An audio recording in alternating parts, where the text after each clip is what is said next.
It's exactly 32 minutes past the hour. Welcome back to the program. Of course, this is Bottomline Africa. Before studio discussion, I'm going to take this story from Rwanda. And President Paul Kagame of Rwanda has opened talks on free intra-Africa trade at the capital, Kigali. African leaders have been arriving in Kigali to sign a deal which could see the establishment of a free trade area on the continent. Under free trade area agreement, all 54 countries in Africa will have to agree to reduce the trade tariffs and import quotas, jobs. Here's our Kigali-based correspondent Eugenia Nangwe with much more details on that report. The capital of Rwanda is actually on lockdown as we speak right now, as about 26 African presidents are expected to jet into Rwanda just for one big ambition, that is of creating a single market for the continent. And this is under the African Continental Free Trade Area Agreement that will be signed on the 21st of March right here in Kigali. Now, so far conversations have been going on around this particular agreement, with negotiations still going on as far as, some countries wanting to put a few items, in place as far as this agreement is concerned, specifically as far as their countries are concerned. This agreement is about trade in goods and services. These are the kinds of complex products that drive high-income economies. And of course, we also had a very important session that took place earlier this morning, where President Olusegun Obasanjo, the former president of Nigeria, did make some rather, peculiar statements as far as those who have not come here to Rwanda, those who will not be joining their counterparts in signing this agreement, saying that they are equivalent to criminals. This is what he was saying right here. Of course, he also mentioned the issue of the level of education, of awareness among African leaders, probably insinuating that most of the leaders who are not coming here to sign this agreement are not really aware of what it entails, do not have much information about what importance it holds as far as Africa is concerned. And so calling on those who already have the information, picking up on President Paul Kagame and his counterparts to push more information, to educate their peers so that they can also come on board. Now, also what we know is that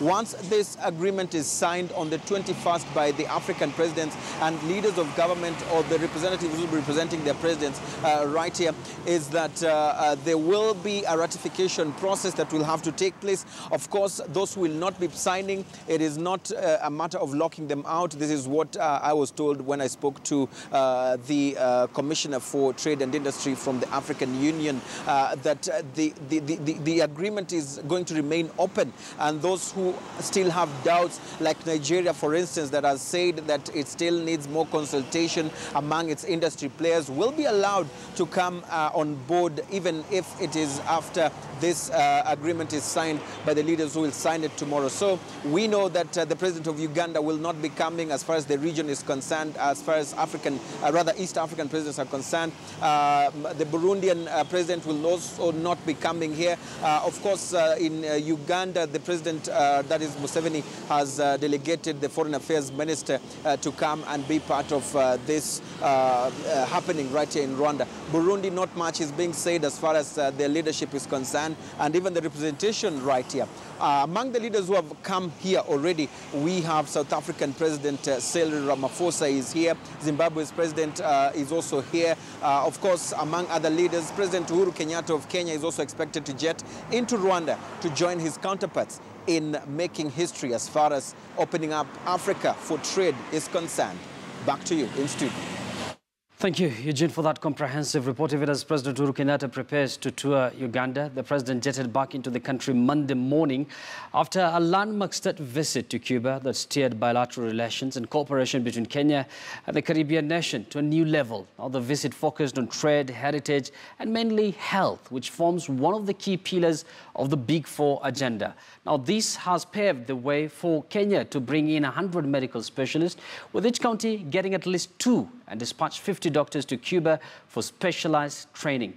Now, apart from the deal on the health, it's important to note that Cuba and Kenya also have some sort of a special relationship. We'll find about that shortly. But first, Let me introduce my panel once again tonight. We have Professor Macharia Munene, who is a historian and international relations lecturer. Kevin Osido is the Executive Director, County Governors Watch. Simba Guled is a former Isiolo Deputy Governor. Good evening, gentlemen, and welcome to the program. Prof, let me begin with you quickly. And perhaps we know there are previous ties between, Kenya and Cuba, during the revolutionary ideology, during the Fidel Castro's time. Can you perhaps quickly tell us what is this relationship that is there between these two countries? Well, both countries have a reputation of being revolutionary, having achieved some freedom through struggle, and making a mark on the global stage in a way that was probably not expected. When Kenya became independent, it was a novelty in itself, mainly because of the Mau War. And the question was, how would an independent Kenya behave given the way it had come up in the way of attaining independence? As for Cuba, you had that image of a big casino in Havana before the revolution of 1959. And when the revolution came in, you have an overhaul of the image of the country. In fact, both countries had that image of being a luxury place for the elite, for the Euro elites. So that changed with the revolutions in two places. So they had that common identity of having come up through the struggle. Yes, Prof. And of course, the Kenya's foreign CS is a record having said that they're going to strengthen the historical ties between these two countries, and of course take advantage of some of the advancement in Cuba. And one among them is health. Now, Kevin, this is a sector that has been billed as, the bleeding sector in Kenya. And if you look at the records, Cuba's healthcare has been said by the WHO as one of the best in the world. They have, their patients receive free medical care, which includes free vaccination, medical drugs, and checkups. I mean, this is a very good kind of a health system. Do you think this is a model that can be practical in Kenya? Thank you so much, Yusuf. And indeed, looking at the president's visit to Cuba, this is quite commendable in the sense that I think the president is keen to be able to guarantee certain bare and basic minimums for the citizens of this great republic. And one of those is indeed one of the big four, which is affordable health care. And I believe that the president is keen to be able to ensure that one, we learn lessons from countries that have been able to make it, because you note that Cuba, from historical perspectives, has been one country that has accorded a lot of support in terms of medical and healthcare to a number of African countries, almost counting to 33 from 1953 to almost 2008. And now I think that Kenya is moving on to being part of those countries that can be able to benefit. And so looking at healthcare, and we're talking about affordable healthcare here, there are certain bare minimums that we must be able to take note of. And one of those is indeed, one is functions of counties, both national and county governments as per our Schedule 4. And then we're also talking about human resource for our health service. We're also talking about equipment, affordability of these equipments, and basically what the government is supposed to guarantee, so that we talk about human capital and human resource, and especially with regards to investment in healthcare. And by this I mean, what amount of investments are county governments willing to put in whatever amount of healthcare, and we're talking about primary healthcare and maternal healthcare, because those are the ones that are devolved for counties, and there are similar amounts that therefore the national government is also supposed to provide, or rather invest in healthcare. And over and above, you also note, Yusuf, that we've had serious challenges, especially with our human resource, where we've had doctors going on strike and nurses going on strike. Yes, Kevin, we're going to talk about what doctors said about this particular deal, but allow me to pose this question to Guled. Now, Guled, apparently one of our viewers at Owino Kotieno says we can beat Cuba as long as there's political goodwill, eradicate corruption, fund healthcare reform, and invest in medical technology. We are at a time when even county governments are struggling to get the required cash from the national government. Do you think with this kind of a situation, this kind of a program in Cuba can be implemented in Kenya? Yes, Yusuf, I think First of all, I fully support the President's effort to go and get us specialists from Cuba. One thing that we need to understand is that there are certain kind of specialists that we actually lack. For example, oncologists, people who deal with the cancer issues, are few. In fact, most public hospitals hardly have oncologists working in those hospitals. Also, there are very few doctors who are gynecologists. I understand there are quite few. The demand that out there and the supply is actually quite, there's a big gap. So I believe that the President's move to go to Cuba is in a way to address those challenges in terms of human resource, which also my colleague earlier on has mentioned, and balance up on this. You know, sometimes we make noise about bringing in expertise, but if our own people, another challenge, Yusuf, that we have is that the very people we train, and it costs a lot of money to train doctors, most of the time go and look for greener pastures elsewhere. So that has left us in deficit. Therefore, I think it's timely, particularly on those kinds of specialist, you know, jobs that some of our doctors are going to be trained. But also at the same time, those ones we are going to get in might help us resolve some of those human resource challenges that we face. Yes, yes, I think you've delivered a point there. Allow me to engage Prof once again because he understands this country more. Now, Prof, this is a country that has been isolated for decades. Now, Kenya sees an opportunity to improve on trade relations with Cuba. They're apparently number 30 out of 31 in South America. Do you think this is a bit ironical in a way? No, there's no irony. I think you have two countries that in their region are kind of pivotal, influential. Dealing with Cuba also opens up to the rest of the Caribbean and also Latin America. And it's not just Cuba alone. It is a whole region that is being addressed here. And the legendary leaders of the two countries, Fidel Castro for Cuba and Jomo Kenyatta for Kenya, these were people who captured global imagination at their own time. So being such countries coming together, they will find a lot of things that are common and that they can advance. There is a lot of talk about South-South cooperation, Latin American and African countries cooperating, and this is one of those steps towards that enhancement of Latin American Africa cooperation, Kenya and Cuba being in the lead. It's a good step. Now, Kevin, let me drag you back to the health deal that Kenya had with Cuba. And according to that deal, the government is set to import doctors from Cuba to what they said to strengthen the health system in the country. There are about 100 doctors, and each county will get at least 2 doctors. And according to KMPDU, Kevin, Kenya has a shortage of 34,445 doctors. Do you think the 100 that are being brought from Cuba are enough to change, to change tables in Kenya? Yusuf, it is a good thing for us to be able to benchmark. It is a good thing for us to be able to learn from different countries, our neighbors, the region, and even internationally. And in supporting His Excellency the President with regards to the trade agreements and indeed specifically with special reference to health service delivery, sometimes I think that we limit ourselves. And I believe that Kenya, and through our medical training institutions, we are able to generate both human resources and the capacity that our health facilities require.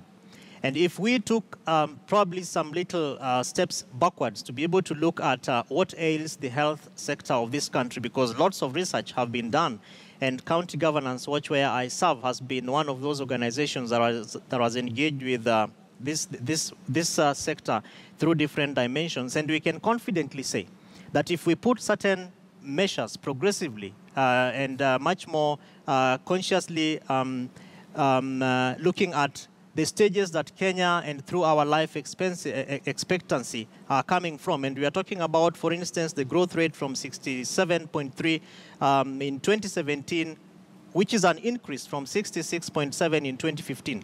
And if we looked at why this is happening, there are certain things that we did then which we are not doing right now. So it is good for us to benchmark, but then the bigger question in my view would be, what are other countries doing which we therefore need to emulate or to copy, which we are not doing?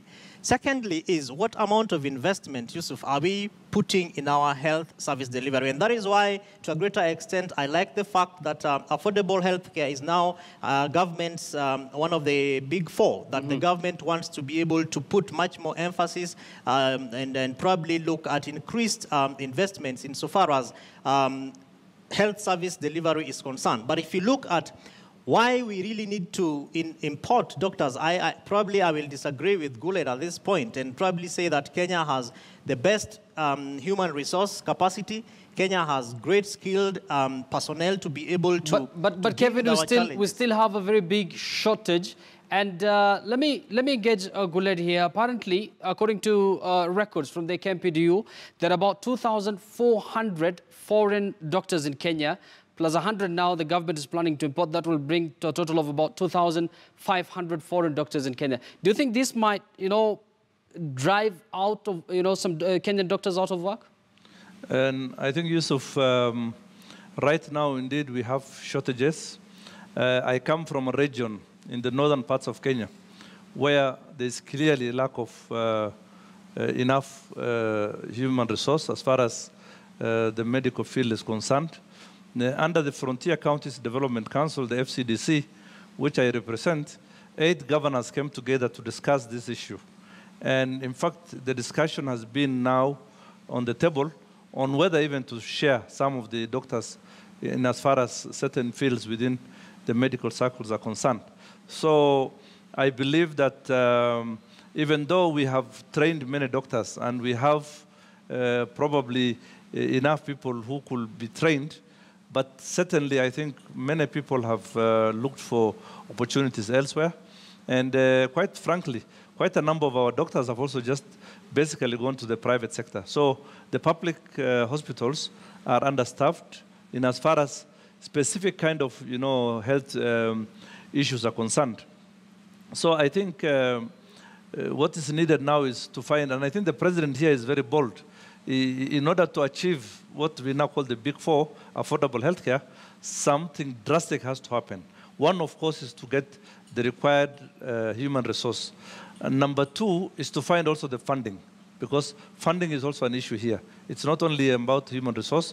So in as far as that's concerned, I think here there's a possibility for example, bringing in the private sector to partner with the government so that there's some kind of a symbiotic relationship where private sector funds can be brought in. Because, frankly speaking, many of the doctors also have left the public sector simply because of sometimes not feeling comfortable with what they get or not even having the proper facilities. I don't want to condemn the county governments. The county governments have done, frankly speaking, under the circumstances, very well. Average, I think, percentage of their budget for the health sector has gone beyond what we now call the Abuja Declaration of 15%. Most counties now spend close to 20, sometimes even 30% of their budget. But still, that may not be enough. But under the universal healthcare now package that the president is introducing, very soon I know most Kenyans are going to be accessible to healthcare. But then the question comes, Yusuf, even if our patients and our communities, people have that healthcare card or the NHIF card, and they go to a public hospital where they cannot get the required services, then I think that then they'll do this, program a great disservice. Another part, Yusuf, I think we need to face, truly speaking. Yes, very briefly. Doctors have been going on strike too often. Too often.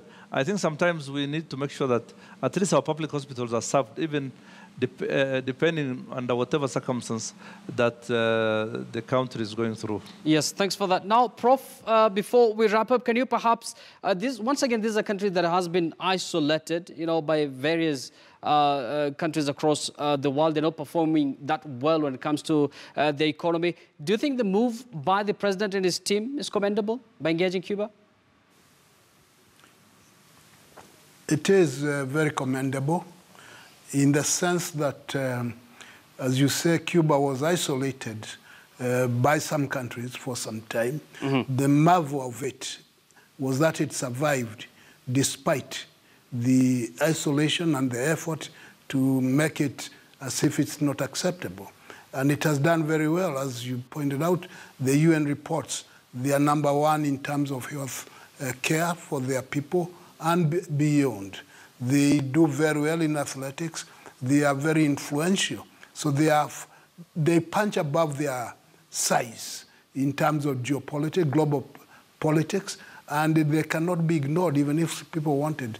There's no way one can ignore Cuba and what it has done, especially for the third world countries, in terms of inspiration, in terms of examples. And so it is a force that comes in for the good. And for Kenya, which also tries to be at the forefront of the cutting edge of new ideas, new thinking, to make the way forward, for the two countries to gravitate together is a very commendable effort. And in fact, it was very interesting that when President Uhuru went to Havana, one of the things he did is to unveil a statue of the founding father of this republic, which means that the Cubans are honoring whatever it is that Kenya has done. And of course, that supports the history that these two countries have been having. But Prof, let me engage Kevin once again. Kevin, if you look at the reports once again, Cuba's life expectancy is at 80. They have an infant mortality rate of 4.2 per 1,000 live births and a doctor-patient ratio of 1 to 150. The pessimists or people out there are saying that, you know, Kenya, it might take Kenya a very long time before we get to such level. See, Yusuf, it is true. And earlier on, as I indicated from the WHO report in terms of Kenya's life expectancy, we're not very far off from Cuba's. And if you look at this, it comes with a number of other challenges. And one of those is poverty indicators and, of course, our even the context within which we are talking about health service and health care for Kenya. And if you look at just a story which you carried a few minutes ago, very exciting things happening in Rwanda about signing of the trade agreements and all that. And for instance, we have the African Agreement, the Abuja Declaration on health investment, which is actually expected to stand at 15%. And if you look at our GDP and Kenya's commitment to this, we're only doing 8%. And even the budgets for counties, if you look at the investment that we are putting with regards to healthcare, we are not very deliberate insofar as safeguarding our life expectancy and even mortality. And so if you look at the functions, for instance, we're talking about primary healthcare. And so if you look at the budgets and how counties are doing, providing resources for various services, then you realize that many counties are really struggling to be able to ensure that we increase our life expectancy, that we are also able to put a lot of investments in healthcare. But so the question, in my view, and the recommendation would be, if we took deliberate steps and actions to just do what we put our signs, what we sign, rather the commitments that we made to some of these declarations. Yes. I think that therefore should be able to move us to the level of generating a goodwill that will be able to not only ensure that the government and therefore His Excellency the President achieves his objectives for this country, but that we also have... Kevin, I'm sure everybody is looking forward to that. Unfortunately, we're out of time.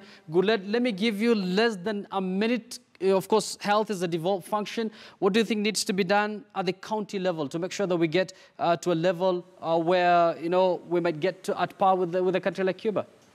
Very briefly. I know the counties are doing already a lot. They are doing their best under the circumstances. But I believe we need more expertise. That's what the President has gone to look for. We, of course, need additional funding. It is true. The almost 20-something% that we are giving, most of it normally goes to personnel, and sometimes 40% of that goes to even non-medics. So we need to reverse that also and put more emphasis. And again, another issue, Yusuf, I realized with our hospitals is that too many doctors are doing administrative work.